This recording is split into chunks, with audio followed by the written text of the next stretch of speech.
Hello, everyone. Good evening. Welcome to the Vaccines and Valentine's Town Hall, night 2 of 2. Thank you all for joining us this evening. Just want to give a brief announcement that we will be recording this session. Just want to make you all aware that the session will be recorded. Invite you to engage with questions in the chat and comment sections. We'll be sure to pass these along to the moderator as well as the presenter to answer your questions.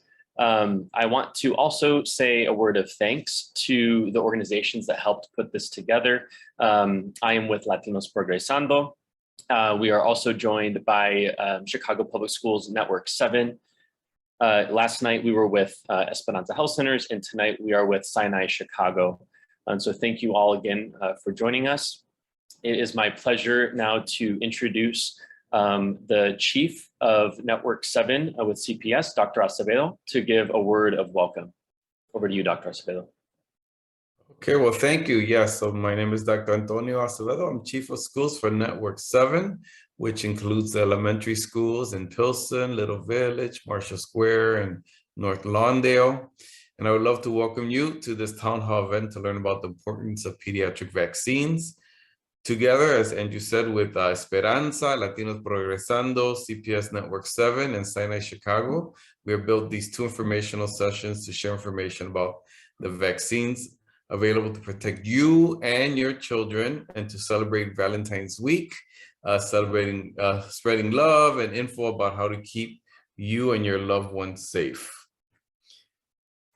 So I will speak to you briefly about the importance of having your children vaccinated from an educational perspective. So, what is the value of in-person learning, right? So we all went through this, and we understand how difficult remote learning was for students, for many students. As social beings, we rely on our interactions with each other. In the case of students, interaction with their peers, discussions with their peers, to learn, to develop language, to understand the concepts, etc. So that is a piece that is difficult, in a virtual setting, right? Especially when, in this case, it's a town hall, we're, giving you information, etc. But if students are discussing things, going back and forth and helping them, go deeper in some concepts, that is a little more difficult through a screen. The second thing is, the best way to keep students in the classroom in person is to get them vaccinated. And so why is that? Well, so what happens when there's a case identified in the classroom? It could be a student, a teacher, another staff member. The case could be identified either through the surveillance testing program, or maybe a family member, reports a case, or a staff member. So when that happens, then the contact tracing process begins. And so as the close contacts are identified for of the person who tested positive, then of course there's the quarantine period. So fortunately, the quarantine period has been reduced to 5 days, and so, but that still means that these are 5 days that the students who are not vaccinated would have to then go into virtual learning. And the way it's set up now, even during virtual learning, there's still only a percentage of the time that they can join the classroom, live, so to speak, as we call synchronous learning. So about 25% of the day will be synchronous learning, and the rest of the time the students will, work on different platforms, do some work, etc. And so if you want to make sure that your children are not, quarantined, it is important to get them vaccinated, right? So we know age 5 and up, they can be vaccinated. And so then we know you have many questions about the COVID-19 vaccine, maybe for yourself, for your children, but this is why we are getting today together to learn from a medical professional and have your questions answered. So today we will be in the presence of an expert in the field from Sinai. So I have the pleasure of introducing to you Raul Garcia, Director of Community Relations at Sinai Chicago. I hand it over to you. Thank you, Dr. Acevedo. Thanks for that introduction, and especially thank you for all the work that you have been doing during the pandemic in your service area, in connecting with the communities and the partner organizations in your your area. So that partnership is very, very much appreciated. So yes, my name is Raul Garcia. I am the Director of Community Relations for Sinai Chicago. And we are going to start with the second session of this Vaccines and Valentines Town Hall.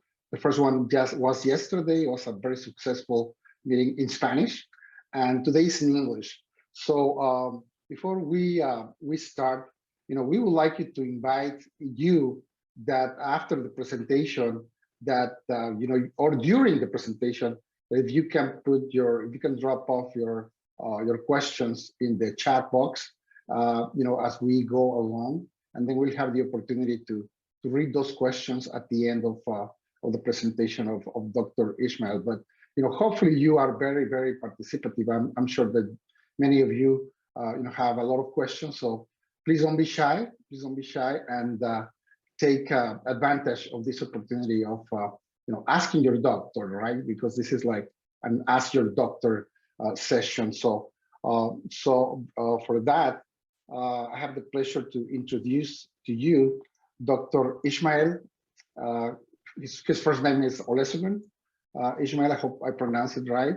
And he's the Associate Chief Medical Officer at Sinai Chicago. So please, Dr. Ishmael. Well, first, thank everybody for the invitation. Thanks for inviting me. I am Dr. Ishmael. Everybody calls me either Ish or Dr. Ish. As Raul said, my first name is not the easiest, it's Olusegun. But I definitely wanted to give a big shout out to Dr. Acevedo and the rest of CPS. You guys are doing a great job keeping the kids in school. That first year was tremendously hard for all the parents because I have 1, 2, 3, 4 kids that were in CPS. So for me, it was a big issue having to keep kids at school and keeping them educated. And being a product of CPS myself, I know the work you guys go through every single day. So definitely want to give you guys a big shout out. And thanks to all the organizations for what you're doing every single day to keep the population healthy. My background is this was a Chief Medical Officer for Sinai Chicago. In my role, I basically interface with all the physicians of the hospital and the community. My background is I am family medicine trained. I'm residency trained from Gary. Like I said, I'm a part of CPS. I grew up in the Roseland area, literally next door to Outgate Gardens in the Roseland community. Went to Whitney Young, then subsequently transferred overseas. So lived overseas for a while with my parents, and then did residency in Gary, family medicine, got an MBA from Purdue. Loved to teach, so I ended up getting a fellowship degree from Chapel Hill, University of North Carolina. So that's my background, and I love to just interact with people. So this to me is a great opportunity to share some education. And feel free to ask questions and as we progress through this presentation. So I'm going to go ahead and start. And I am a very visual person, and I use a lot of analogies. So my presentation is going to be less talking, a lot of visuals and a lot of animation. So let's press ahead. So here we go. So first, let's talk about how mRNA COVID-19 vaccines were developed, because that to me has always been the concern everybody has, is that how quickly it was developed, is it safe? So I thought this would be a great way to share how it was initially developed. So it's really short, it's cute, it's very educational.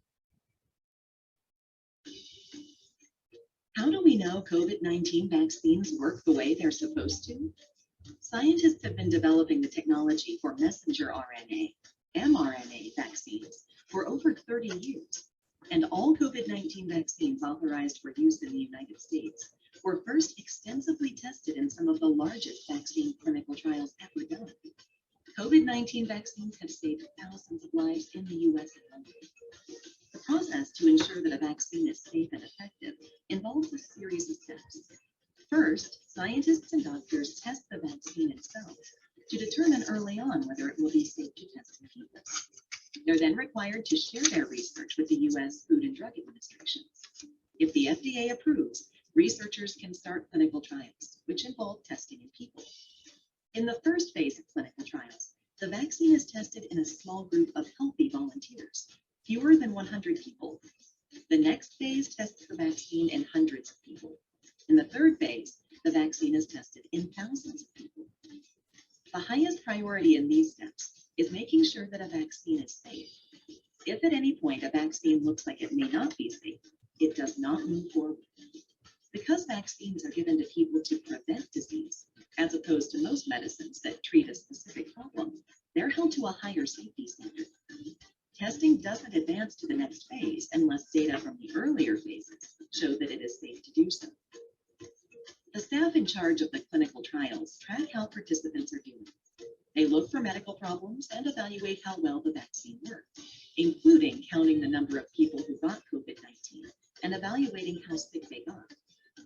If a vaccine proves safe and effective during clinical trials, and there's a medical crisis, such as the COVID-19 pandemic, scientists can ask the FDA for permission to distribute the vaccine under an emergency use authorization. This is still a very rigorous process. The vaccine approval process is similar for children and adolescents, but children are not just little adults. Scientists consider differences in their immune systems and how much vaccine they need to train their immune systems to protect against COVID-19. Researchers tested different doses with older children first, later moving to younger kids. More than 10,000 kids ages 6 months and older have participated in vaccine trials. Starting in May of 2021, kids 12 years and older were eligible and recommended to get the Pfizer-BioNTech vaccine. Millions of children in this age group have already safely received the vaccine. Scientists, health agencies, and doctors continue to monitor vaccines even after they've been authorized or approved, which allows them to step in right away if any problems surface. Vaccines are the most effective way to protect your child from disease and to help them thrive. They are a scientific triumph of modern medicine, and they are safe.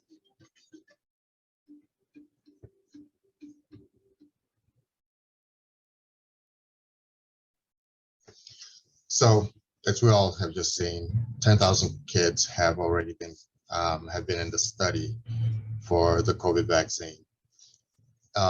Actually, one of the physicians that was on the last town hall that I was on with, he basically said his 2 kids were also in the study.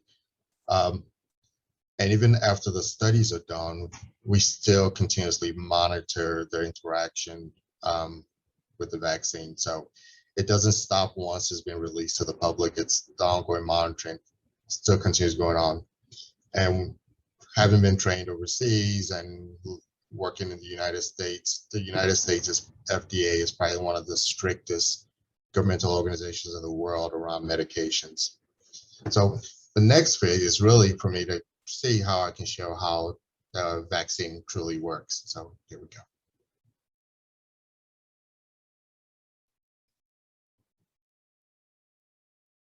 Sorry, technology is great when it works. There we go. Researchers have found that the COVID-19 virus begins the process of creating copies by attaching its spikes to a host cell.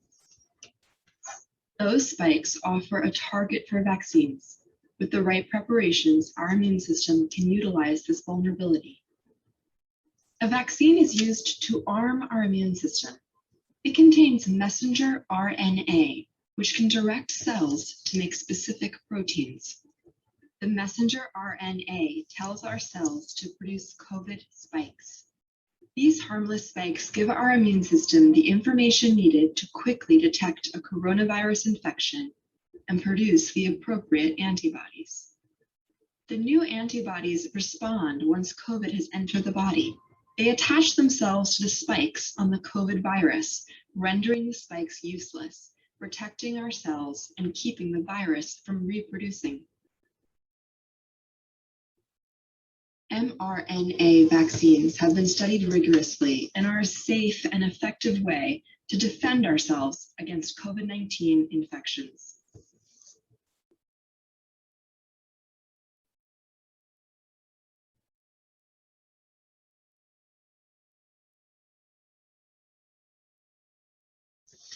So now we're going to just talk about, I'm going to show you how actually it impacts kids, and then we will do a recap of that whole presentation.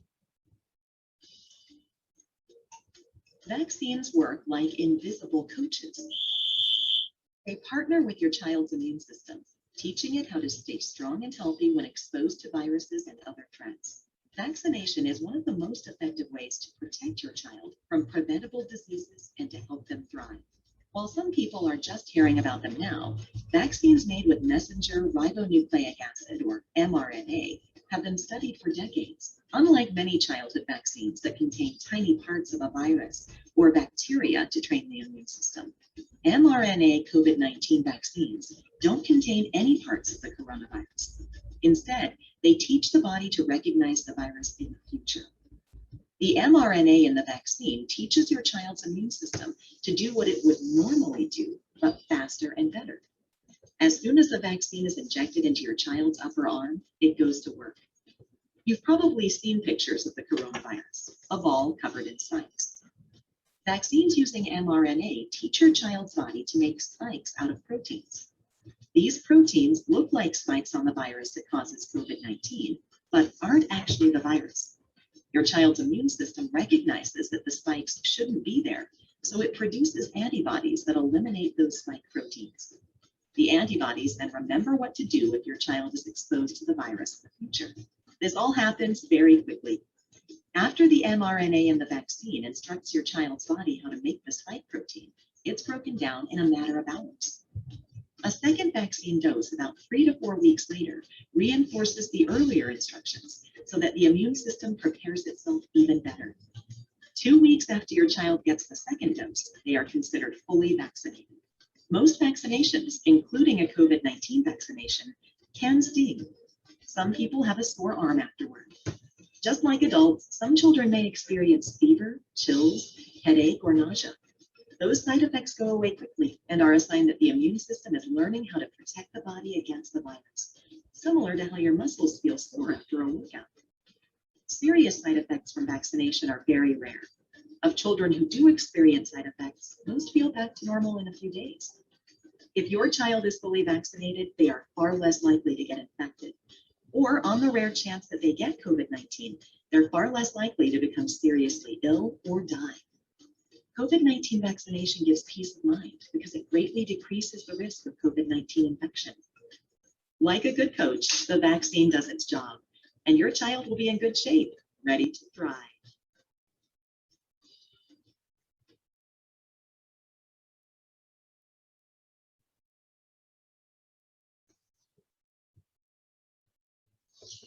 So some of the things that we've seen in these last three quick videos were, one, children's immune systems are not small versions of us.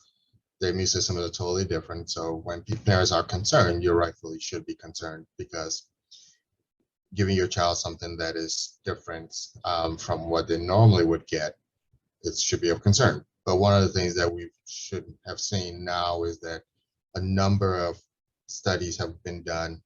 This is not a new technology. It's just a combination of multiple technologies. And I always give the analogy that maybe 5-10 years ago, who would have thought about streaming Netflix? Because I still remember when Netflix was coming to my house on a DVD.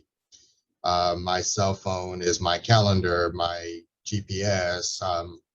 So technology is growing very quickly, and that's what we've actually done with developing a COVID-19 vaccine. The technology already existed. We just brought it, combined multiple technologies to bring it to the forefront. And it has been tested in multiple children, over 10,000 that has been studied, and with minimal negative outcomes. And the studies are still going on presently as we are giving the vaccines out. The biggest thing that I always want people to take away is that weigh the pros and cons.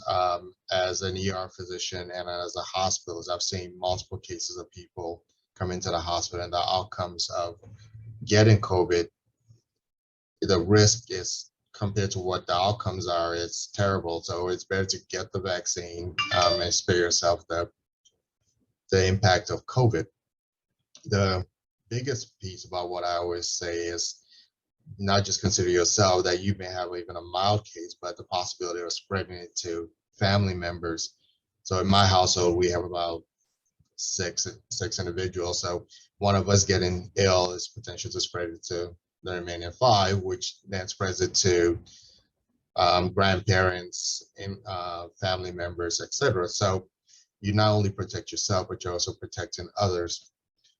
So with kids, like I said, the immune system are still developing. So we tend to give them a lower dose. So the dosage is different. With younger kids between 5 and 11, we're also not giving boosters at this point. The way I always describe the COVID mRNA is think of Snapchat. Snapchat it's a message you get, but doesn't last very long. It disappears. So that's where I look at the mRNA. It doesn't go into the nucleus of your cell to interact with the DNA. So it doesn't change your DNA. It's literally, the M stands for messenger. So it just takes a message to your cells and how to create proteins to protect you. And the proteins are essentially how to create antibodies. And the other thing, what the vaccine does is, so your body's immune system, I give patients an analogy. It's like your body's army, your body's military. And when you think about the military, there are different factions, there are different divisions. There's tanks, there's ground troop, etc. So what the vaccine also does is, besides helping the body know to create antibodies, it also teaches the body how to destroy the COVID virus itself. So one, to create antibodies against the virus, but also to help destroy the virus itself. The other things that I wanted to talk about was, people are like, well, in the good old days, we used to have chickenpox parties, where if you had chickenpox in the neighborhood, you told all the other parents, and then parents brought their kids, etc. So what we found out, that with something like the COVID vaccine, the COVID-19, it's better to be vaccinated, because I use an analogy. Like I said, I like analogies. It's easier for me to build Legos with both my hands than one hand tied behind my back. That being said, what I'm trying to say is basically, your body is your body's prepared. When you get the vaccine, your body better is able to create antibodies than when you're sick. Because when you're sick, your body's trying to repair itself and at the same time build antibodies. So it's doing multiple things at the same time. So asking me to lift 100 pounds, but you already wore me down with 100 pounds on my shoulders, is going to be harder for me to lift that 100 pounds. So it's always easier for the body to develop antibodies through vaccines. And that's why we use vaccines for everything from polio, measles, rubella, etc. And the difference between the COVID vaccine compared to the vaccines that we've been giving kids is that it really contains no aspect of the COVID-19 virus at all. So I'm going to run through the myths that people have been worried about. One is COVID-19 vaccines contain microchips. Totally not true. Misinformation. COVID-19 vaccines cause infertility. A lot of women have been concerned about infertility. What some studies have shown is that it can adjust your menstrual cycle. Some people have longer menstrual cycles, some people have shorter. But the studies have not come back conclusively. They said it could also be due to stress. COVID-19 vaccines alter DNA. It's another myth. Because it doesn't enter your nucleus of your cells, it does, when that's where your DNA resides, it does not affect your DNA. So it's not going to change your how your body builds its own cells. It's not changing anything like that. It's not going to cause, and I joked around initially when it first came out. I said, oh my God, are we all going to become like zombies? And like, okay, millions of people around the world and nothing has changed. COVID-19 vaccine can make me sick with COVID-19.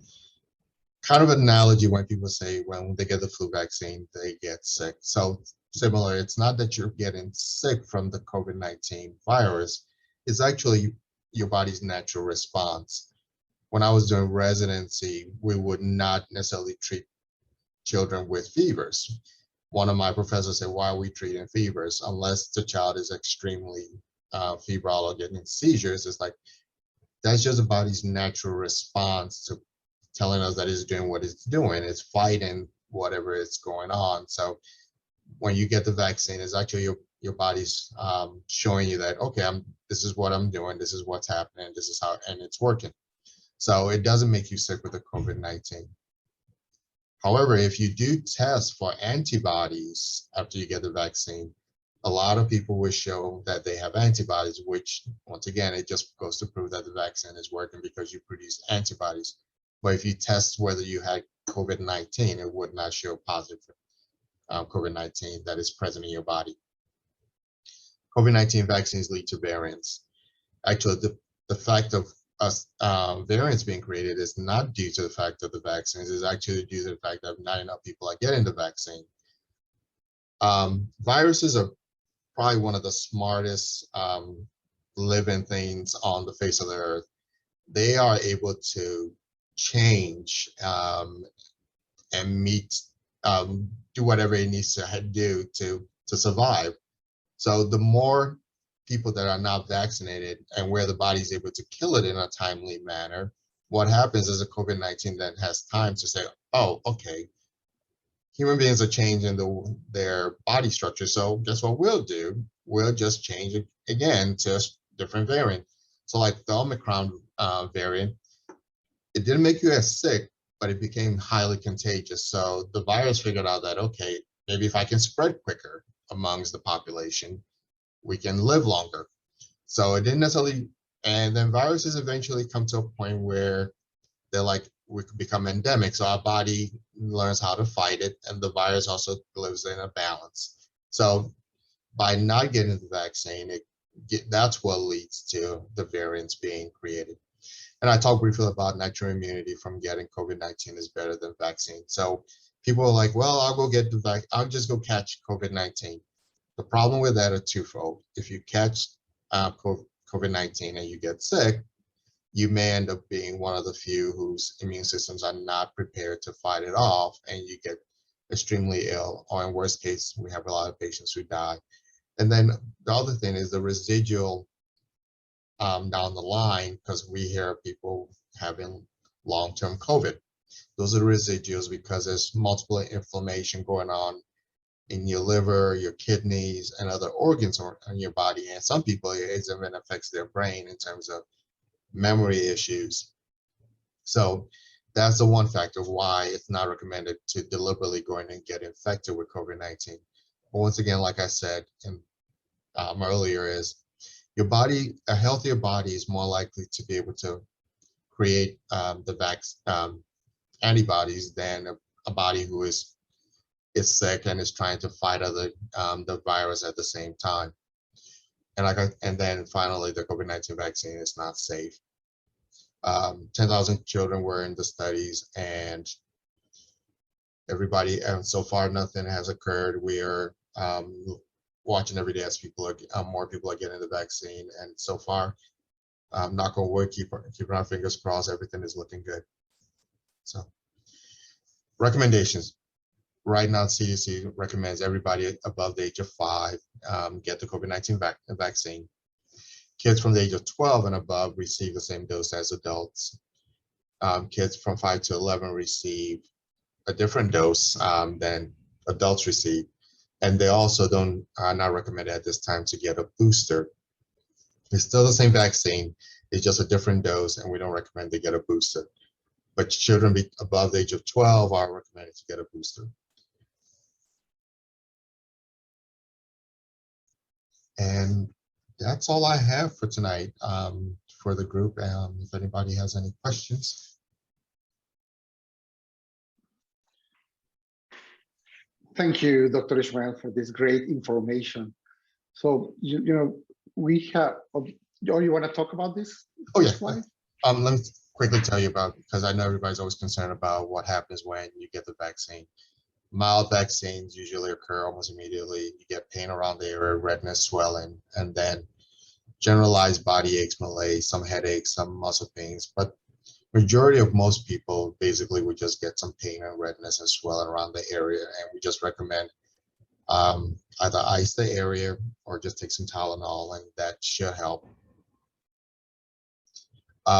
Yeah, also very important, before I pass it over to Raul. The CDC actually has a VSafe app, V for vaccine. It's a smartphone app. It's free, where you can text the information to the CDC, and you can get updates in terms of how your child is feeling, or if your child is not feeling well after a vaccine, you can send them information.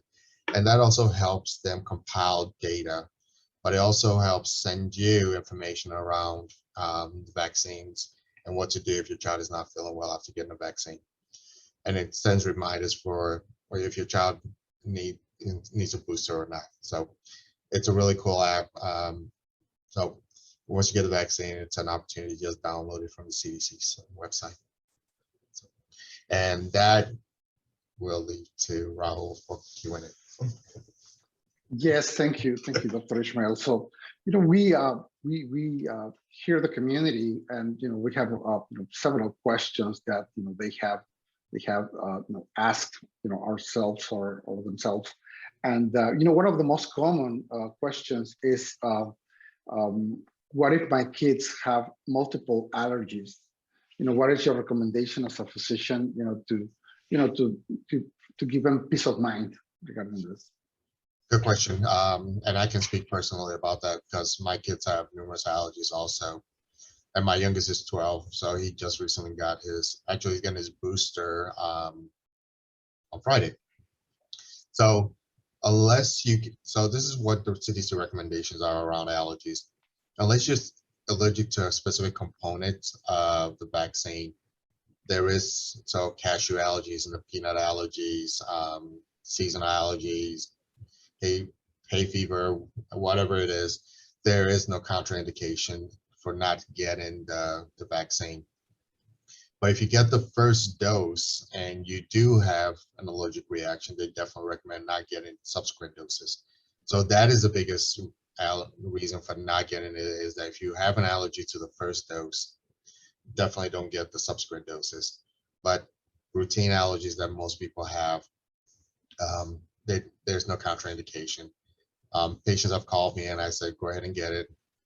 Sometimes some patients, if they say, well, the area looks a little red, I might say take some Tylenol, even take some Benadryl. But most people that I have interacted with have not had any bad outcomes. Okay, so you will say that for the majority of children with allergies, there's not like an effect that will be like drastic for them, right? Correct. That's correct. Thank you. So some of the other questions that we get is also, what about the kids that get vaccinated and after the vaccine, they get COVID again? Is this something that should worry parents, or what will you tell them? So interestingly enough, the fact that they got the vaccine already prepares their body to fight it. So the two reasons to get the vaccine is, one, your body is prepared with antibodies to fight it, so you don't get COVID. So even if you are exposed, you won't get it. But if you do happen to get sick with COVID, it's a milder form of COVID. Most people who've gotten the vaccine and subsequently gotten COVID, they said, well, my throat is a little scratchy, or I just feel like I got a cold. But most people don't end up in the hospital. And that's what we're truly trying to prevent, is people from being on a ventilator, having this multiple system problems, like I said, the inflammation of the kidneys, the liver, brain. So trying to prevent the worst case scenario. So that's why once you get the vaccine and you're exposed, your outcomes are more likely to be better than those who do not. Because the last set of people who were admitted were actually, most people who were admitted to the hospital during this last wave were actually most people who did not get the vaccine. Some parents are also, very, kind of fearful of the vaccines, because they think their children, because they're of course children, would have like different different kind of secondary effects due to the vaccine. So that would be one question, Dr. Ishmael, if the secondary effects are different for the kids compared to adults, and if there are any kind of long-term consequences of those side effects of the vaccine. So one thing to understand, I know we always, as physicians, and I'm family medicine trained, we always think, oh, our kids little people, and they're truly not. Their whole physiology is different. So parents are totally right to be concerned because the child is not a small adult. That being said, the reason why we typically want to give vaccines early to kids, let's take COVID out of it. So whether it's measles, mumps, rubella, polio, tetanus, the reason why we give it early is because children's immune systems are still developing. And if you give the vaccine, if you give the vaccine sooner, then their body is able to develop the immunity and respond, and they're more pliable than adults are. So they're easily modifiable than we are as adults. So that's one reason to want to give the kids the vaccines earlier. But in terms of side effects, we've not seen any specific side effects that are peculiar to children. The things that we have noticed is that the response to the vaccine in terms of immunity, and that's back to their immune systems are totally different than ours in terms of maturity. Those are the things we see. But in terms of side effects, we haven't seen any dramatic changes between being a child and being an adult. It's all centered around how much dose should they get, and should they get a booster, because of, once again, that immune system being still developing. Well, you made me think that many times we think that our children are weaker than us, but many times if we are overweight, or we have diabetes, if we have high blood pressure, we might be very concerned about them, but probably they're more prepared than us and adults, right? So the interest that you got a very valid point right there. The people who got sicker in the first wave were people who had comorbidities. So people whose immune systems were already diminished or deficient, such as even diabetics, their immune systems, just because when you have sugar, diabetes, as my grandmother says, sugar diabetes, when you have that, it decreases your immune system. So you as an adult having multiple comorbidities, your immune system is already being affected. So you can't fight off an infection as quickly as a child. The other thing to look at is that as we get older, our body doesn't respond also as quickly as children do. So as we joke around that you get sick, a child gets sick, kids typically bounce back quicker. I also worked in emergency room, and kids have a better reserve in terms of fighting back than adults, and just like you say, is because adults have all kinds of comorbid issues. They're morbidly obese, we don't eat right, we smoke, we drink, our lifestyle on its own, we have more stressors. So those are the kind of things that truly impact. So that's why when you look at it, kids in that first wave were not affected as much as adults, because they had their systems were able to fight it off. They were carriers, they were spreading it, but they were not necessarily the ones who were getting sicker. Right. So we have a very specific question, and I wonder why some parents have heard about this or are concerned about this. So somebody asked, will my kids develop myocarditis if they get the vaccine? If you can please explain to us what is myocarditis and why some parents might be concerned about this, please. So myocarditis is inflammation of the muscle lining of the muscles of the heart. So myo is muscle, cardium is heart. So myocarditis is inflammation. So anything you hear itis is always inflammation of the heart. Now, COVID itself is the one that the COVID virus, not the vaccine, the COVID virus is the one that has been noted to cause the inflammation of the system. So the vaccine itself has not been shown to be a cause, but the virus itself is what causes the multi-system inflammation. So. Another question we have here, Doctor, is are vaccines and boosters the same doses for kids? So 5 to 11 do not require a booster. So they get, the doses are smaller. They're for pediatrics 5 to 11, ages 5 to 11. They get the first and the second dose. Now from 12 up to 18, they get the same as the adults, and they also should get the booster. Okay, some people are asking also, why should they consider getting a booster? Parents, and especially, and like their children that are 12 and older. So once your body produces antibodies, so I always try and explain like a plane taking off. So when you're on the ground, you have no antibodies. You get the virus. That's when the plane is taken off. Then it levels out, just as the plane levels out when it reaches. That's when you hear the pilot say, "You can unbuckle your seatbelt." So we level out at an altitude. That's when the maximum effect of the vaccine occurs. But at some point, you begin to come back down. That's when the recommendation is to get the booster to help get you back up to that level. Because as we're still in the heart of the pandemic, and it's still throughout the population, and everybody majority of people haven't gotten the vaccine, there's still fluctuations in terms of being exposed to the virus. So we want people to get to that level point, but as their antibody level begins to drop down, the booster brings them back up. So that's the reason why we want people to get that third shot, the booster.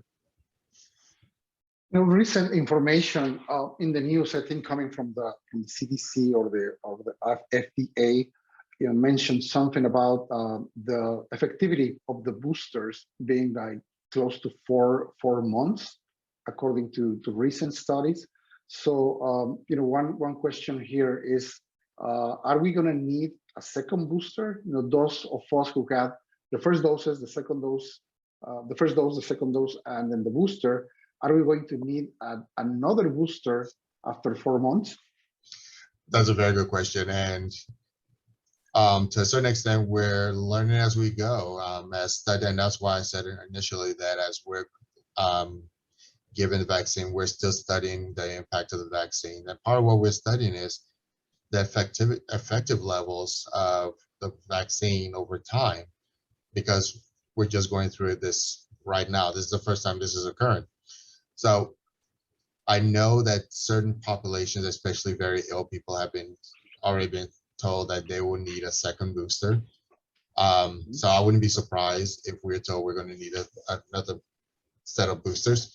But I think for the general population, most likely we may not be told that we need that second booster. But I definitely, for those who have immune issues or have severe comorbidities, they're already being told that they may need a second booster.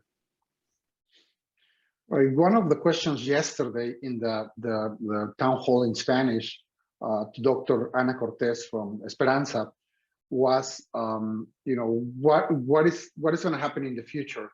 Are we going to need, like, every year, from now on, an annual or two times a year vaccinations, for the future as we have now for the flu?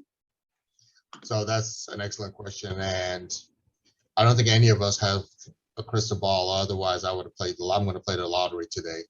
But I can't tell the future. But logically, what we're all suspecting as physicians and providers is that yes, it's probably going to become part of our life. So as the Spanish flu came and then became the present day influenza, I think we're going to get to a point where we're going to live in balance with COVID. And the logic behind it is that, one, the virus is going to continue to mutate to the point where, because the virus needs us to survive. So one thing a virus does not want to do to survive is you cannot kill the host. So the virus is eventually going to be muted to a point where I can live with the host without killing the host. The host is going to get to a point where I can create enough antibodies to prevent me from getting severely ill. What will help create the host is going to need to do is that annual vaccine that we all get for the flu, et cetera. That's what that does for us. Because as every year we have a different strain of influenza, we get a different strain of vaccines. So at some point we're going to get to where we call it COVID is endemic. It's just there and we've learned to live with it. The virus has learned to live with us and we've learned to live with the virus. And so we're living what we call a balance, a symbiosis, where we don't kill the host and the host just is able to go on through their daily activities without being deathly ill. Thank you for that information. So, you know what, for some community partners, well, you know, I work for Sinai Chicago, and you know, we work with the community directly. So, but also for many other organizations that are, you know, like grassroots agencies that are always in the community.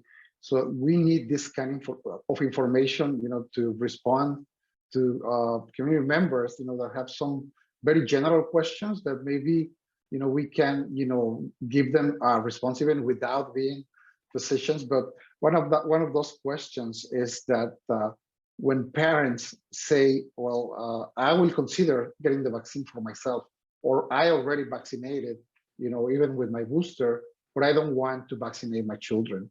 So what would you recommend the community organizations to reply to them? Because, you know, they are very protective of their children. It's understandable, of course, you know, and rightly so, but there's a lot of you know, information to get them there, right?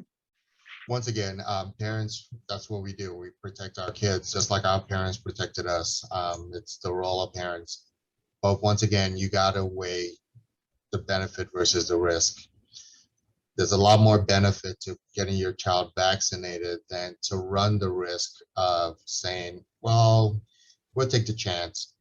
Because one, your child, unless your child lives at home with you and never leaves the house and you never leave the house, at some point there's always the risk your child is going to get exposed. So the minute your child goes to school, so for example, there's a child in my son's class who traveled to Mexico on vacation with their family.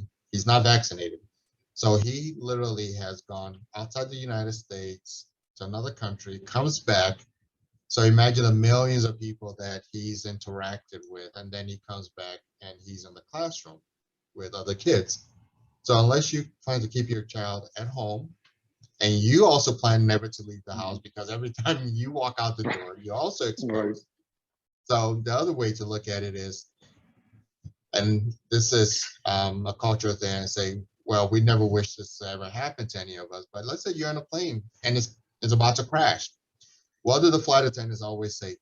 Pull down your mask, put it on your face first, and then put a mask on your child's face. So what you're essentially saying, if you don't want to vaccinate your child, is I'm going to put my mask on and hopefully my kid survives the crash. So that's my analogy. I said, when you protect yourself, the same protection you afford yourself, you should also afford your child.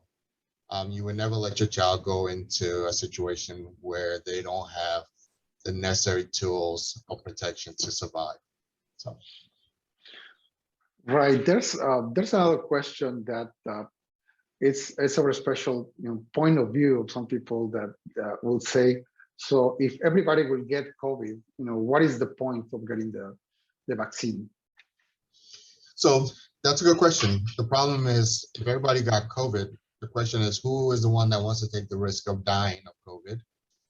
or being on a ventilator or having the long-term systemic inflammation, the fogginess, even after the COVID is gone, the risk that once you're on a ventilator, you may never come off a ventilator. So I understand that the potential. So the same analogy I use is for people and saying, when people say they do drugs, I said the reason why I never took a chance of even trying any drug was because I don't know if I'm the person who's going to become the addict. So the same reason, I don't want to take the chance of catching COVID. I may not be the one who's lucky enough to survive. I may be the one who ends up on a ventilator. I may be the one who has long-term effects of COVID, or I may be truly unfortunate and die. Why take that risk when you can just get the vaccine and protect yourself? And if more of us get the vaccine, the quicker we get to that point where initially everybody talked about herd immunity. So, and that's how things like smallpox and polio got eradicated by what we call herd immunity. The more people get the vaccine, the quicker we get to a level where you not only protect yourself, but you're protecting the whole herd, or in this case, a whole population of people. So that's a lot easier than everybody getting sick and risking their life with COVID. Because same analogy is I wouldn't jump out of a plane without a parachute. Right.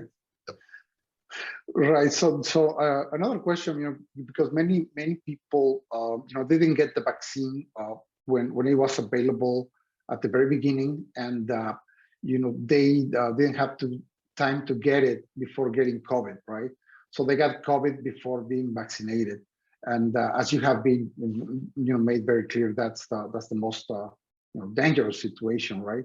So the question here is, how long after they get diagnosed with COVID should they wait to get the vaccine?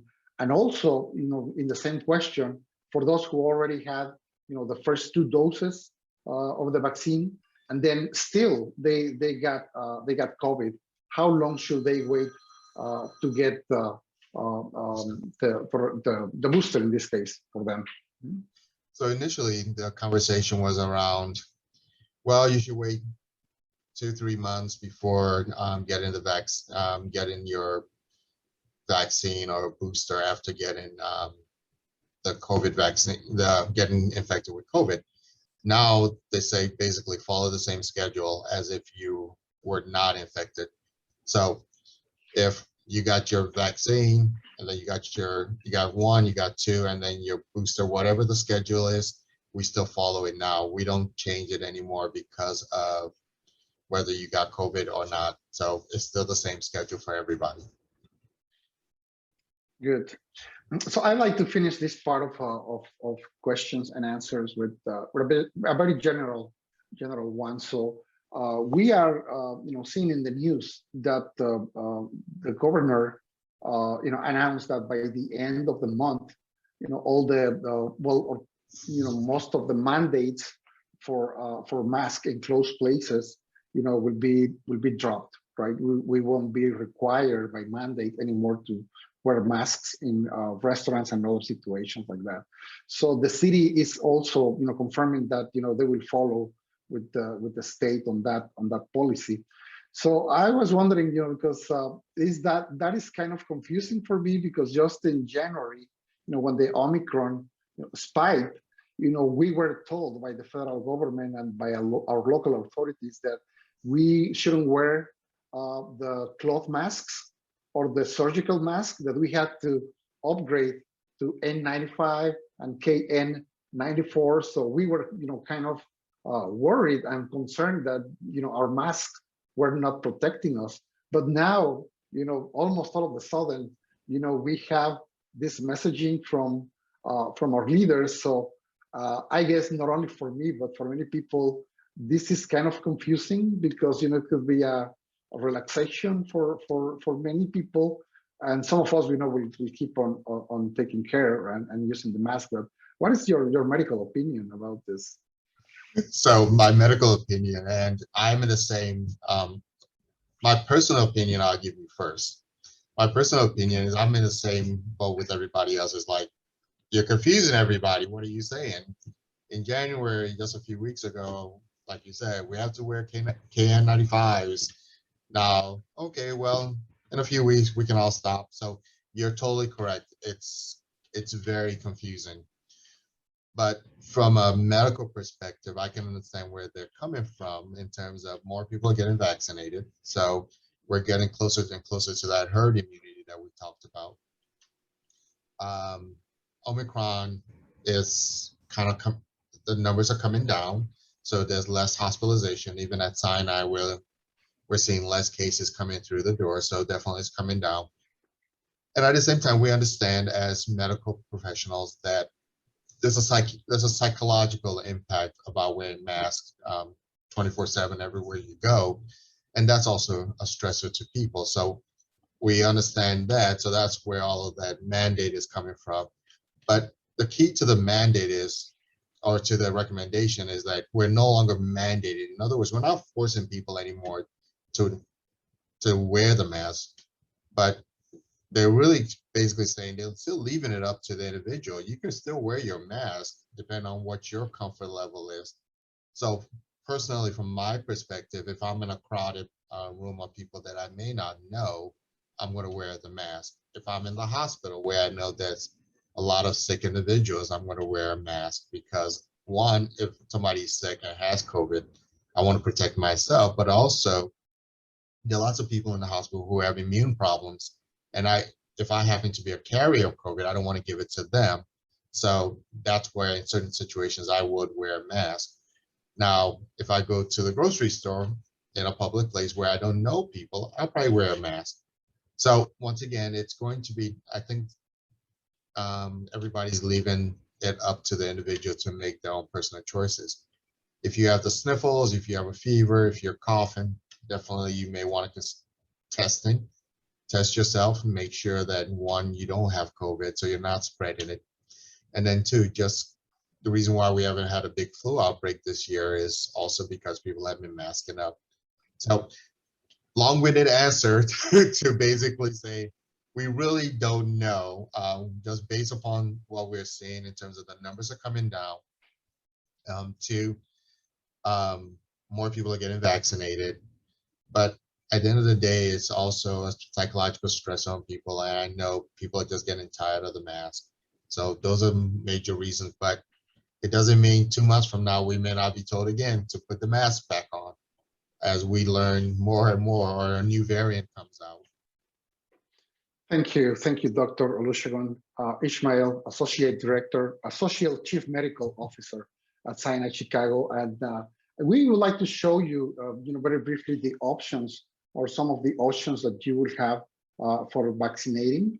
And if you want to show the next one, so this is the services, the vaccination services that we are providing at Sinai Chicago, both our hospitals, Mount Sinai and Holy Cross. This is walk-in; you don't need to make an appointment. So at Mount Sinai Hospital, it's on Mondays, Wednesdays, and Fridays from 7 a.m. to 3 p.m. and at Holy Cross on Mondays from 7 a.m. to 5 p.m. and Tuesdays and Thursdays from 7 a.m. to 3 p.m.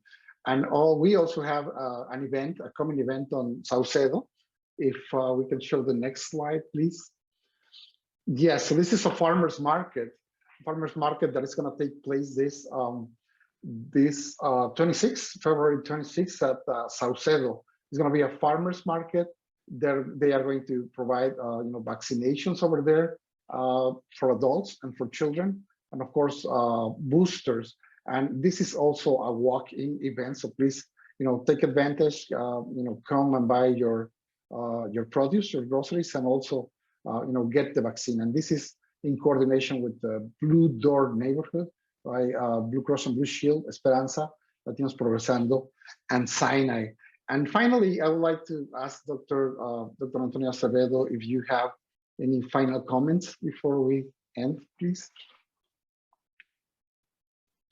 Hello, no, I just want to thank everyone for their the partnership we have here.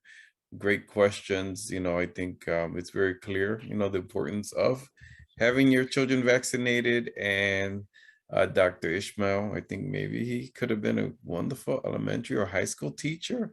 He did a great job, explaining things, videos, etc. Appreciate that. And so please, yes, the clerk at the school, the principal, assistant principal, you can always ask them, where can I get vaccinated? Many of the schools have pop-up events, so please, just be on the lookout through your emails, text messages, etc. Many schools announce events that happen at the schools as well. So, but please, yes, we know about Salcedo, so please go to Salcedo there. If there's a good turnout, if there's still a demand, it could be extended beyond that last date in February. That is the original end date, but we can extend it if there's a demand. So please share the link to the video on Facebook with your friends, neighbors, family members, compadres, so that we can get the word out, so they can see this and we can convince them as well. Thank you very much, Esperanza, Sinai, Latinos Progresando. Thank you for your partnership. Thank you, and thank you all for your time to attend. So, Andrew, please. Thank you, Raul, Dr. Ishmael, and Sinai Chicago for that presentation. Thank you, Dr. Acevedo, for your welcome. I also want to thank Esperanza Health Centers for their presentation yesterday, and for Blue Door Neighborhood Center for supporting the final vaccination event that will take place at Salcedo on the 26th. I am Andrew with Latinos Progresando, and I want to thank you all for joining and spending some time with us for this conversation this evening. Hope everyone has a great night. Take care.